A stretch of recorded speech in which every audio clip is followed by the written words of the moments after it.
ಏನು ಇವತ್ತು station road Ambedkar ಸರ್ಕಲ್ನಲ್ಲಿ Congress ಕಾರ್ಯಕರ್ತರು ಮತ್ತು ಮುಖಂಡರು ಸೇರಿ ಪ್ರಸಾದ ಅಪ್ಪಯ್ಯಗೆ ಸಚಿವ ಸ್ಥಾನ ನೀಡಲೇಬೇಕಂತ ಹೇಳಿ ಆ ಪ್ರತಿಭಟನೆ ರ್ಯಾಲಿಯನ್ನು ಮಾಡ್ತಾಯಿದ್ರು. ಏನೇನಂತೇಳಿ ಅವ್ರ ಮಾತಿನಲ್ಲಿ ಕೇಳೋದು. ಸರ್,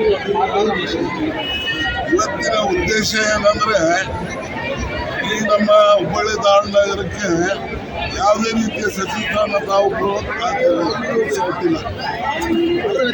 ಅವಶ್ಯಕತೆ ಇರುವಂಥದ್ದು ಏನಂದರೆ, 3 ಸಲ ಆರಿಸಿಕೊಂಡು ಬಂದಂಥ ಪ್ರಸಾದ ಅಪ್ಪಯ್ಯವರನ್ನ ಸಾಕಷ್ಟು ನಗರಕ್ಕೆ ಅವರು ಮಾಡಿದ್ದಾರೆ.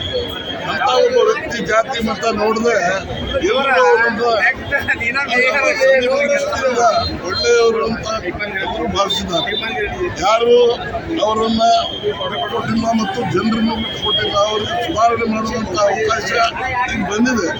ನಮ್ಮ ಹುಬ್ಬಳ್ಳಿ ಧಾರವಾಡ ಸಾಕಷ್ಟು ಸಿದ್ಧುಳಿದಿದೆ.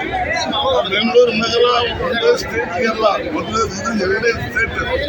ಅದಕ್ಕೋಸ್ಕರ ಮುಖ್ಯವಾಗಿರುವುದರಿಂದ ದಯವಿಟ್ಟು ನಮ್ಮ ಪ್ರಸಾದ ಅಪ್ಪಯ್ಯವರನ್ನ ನಾವು ಸಚಿವ ಸ್ಥಾನದಲ್ಲಿ ಹುಬ್ಬಳ್ಳಿ ಧಾರವಾಡ ನಗರಕ್ಕೆ ಅನುಕೂಲ ಮಾಡಿಕೊಡಬೇಕೆಂದು ಪ್ರಾಮಾಣಿಕವಾಗಿ HD 24x7 ನ್ಯೂಸ್, ಇದು ಕನ್ನಡಿಗರ ಧ್ವನಿ.